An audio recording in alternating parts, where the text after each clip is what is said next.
Welcome back, whoever you are.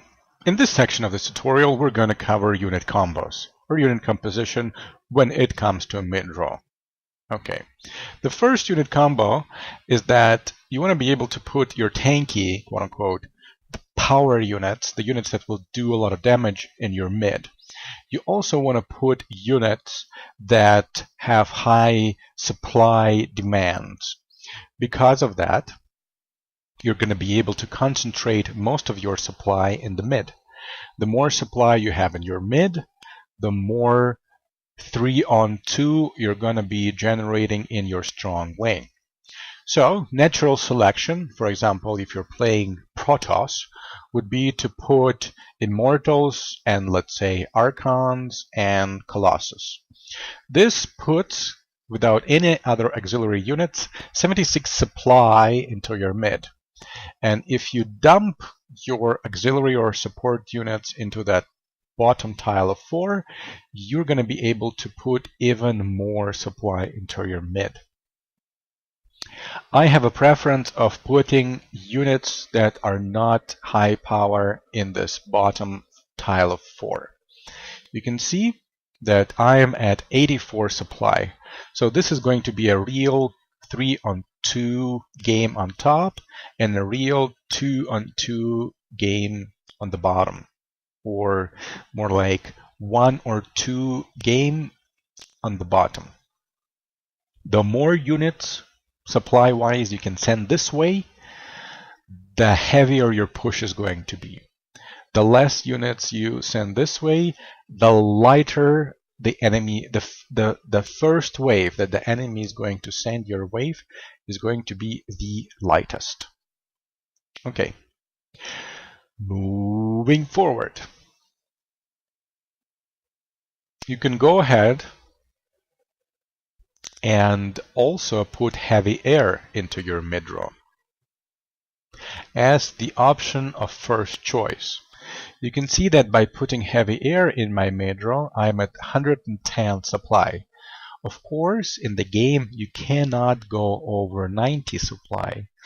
But I'm covering this practice because if there are more people building in the mid-draw, you're going to be able to put more supply in that part of the map.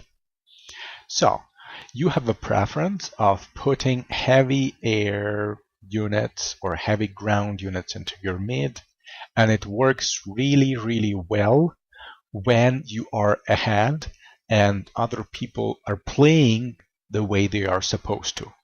So they're countering, they have a strong unit composition. If, on the other hand, they just massed ground, like they mass tanks, and the enemy is massing, for example, Banshees, then you cannot spend your time and money building these heavy carriers that will probably not result in anything good when it comes to defending your teammates who made bad unit selection. You probably have to rush a few scouts and some other units, maybe Archons, that will allow you to defend top successfully against those Banshees, and then kind of break even in your lane, or maybe get advantage in your lane. Whatever. So the preference is to put your heavy tanky units in the in the mid-draw. And examples are Archons, Carriers, Immortals, Broodlords, Ultras are good units. Then if you're playing Terran, which I don't do for a very particular reason, Carriers would be a good unit to place there. Tanks. Okay, I would not recommend placing Thors or Warhounds for a reason covered in my Are You Being Countered or Countering video. Let's move over with the layout. So the preference is put your tanky units in the mid. Okay. And for starters, this is going to be working out just fine.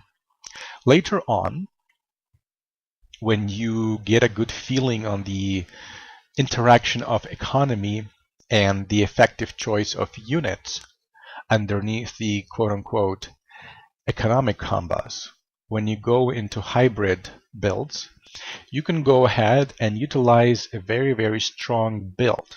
Now this build is very popular among NW Wolf, and what they do is they place 6 to 8 Hydra in the mid row. This unit is fast to build, it's relatively cheap, it has sinking capabilities, and it has high DPS. DPS stands for damage per second. They add queens at the back of the Nexus that will heal Hydras, and then they follow through with Immortals. The sequencing of this build depends on other factors, but it is what it is. Okay, and it allows to put 73 supply in the mid row, which is good. Now, am I going to sync it?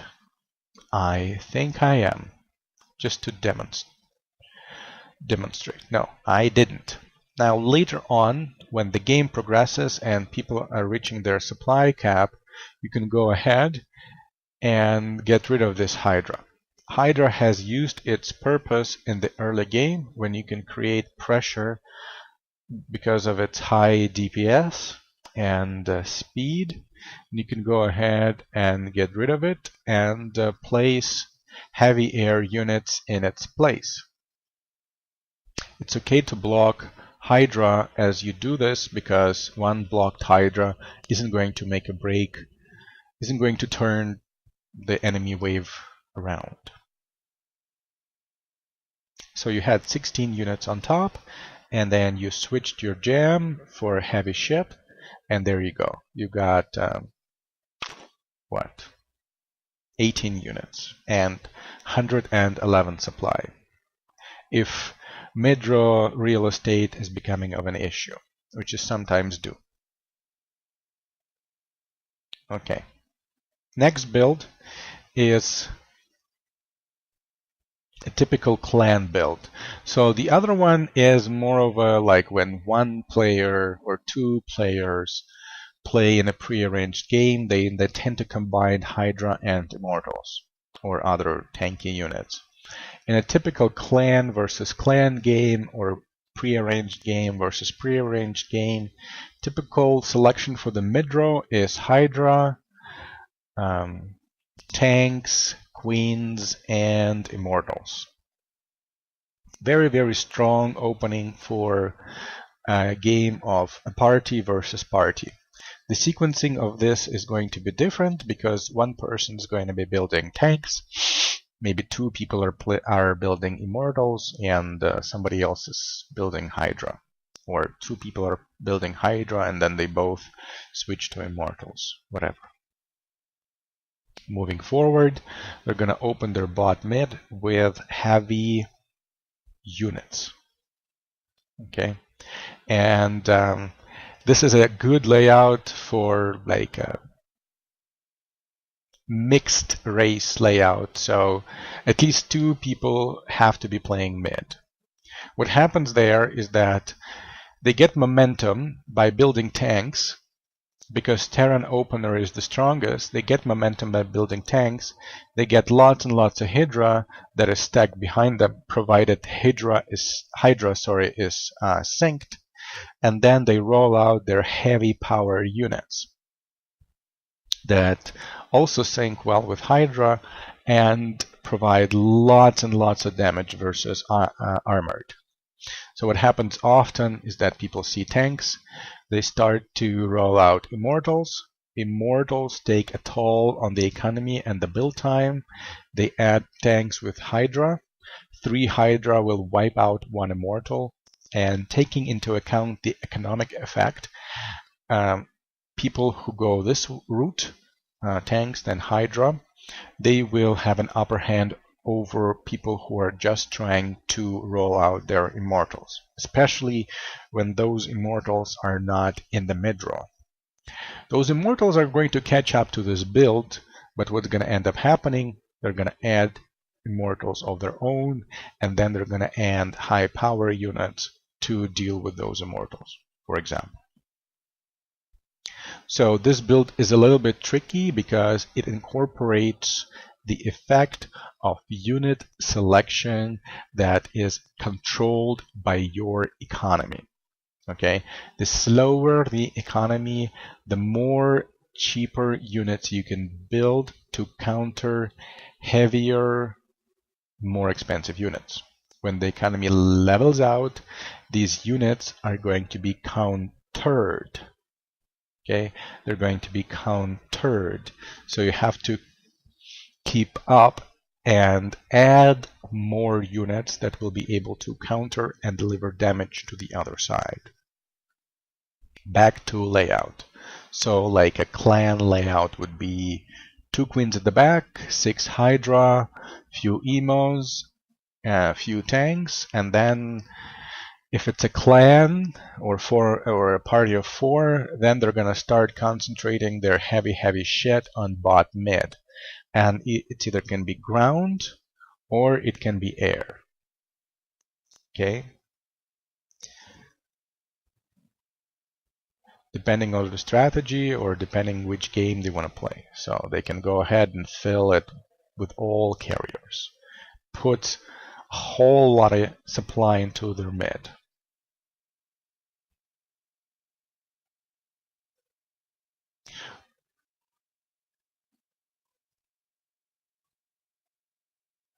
Yeah, so that ended up really rather quickly, but this is what it is. Unit combinations.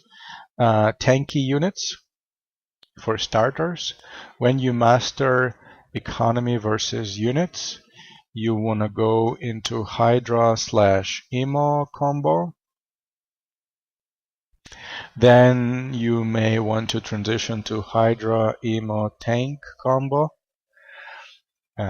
plus queens. Okay.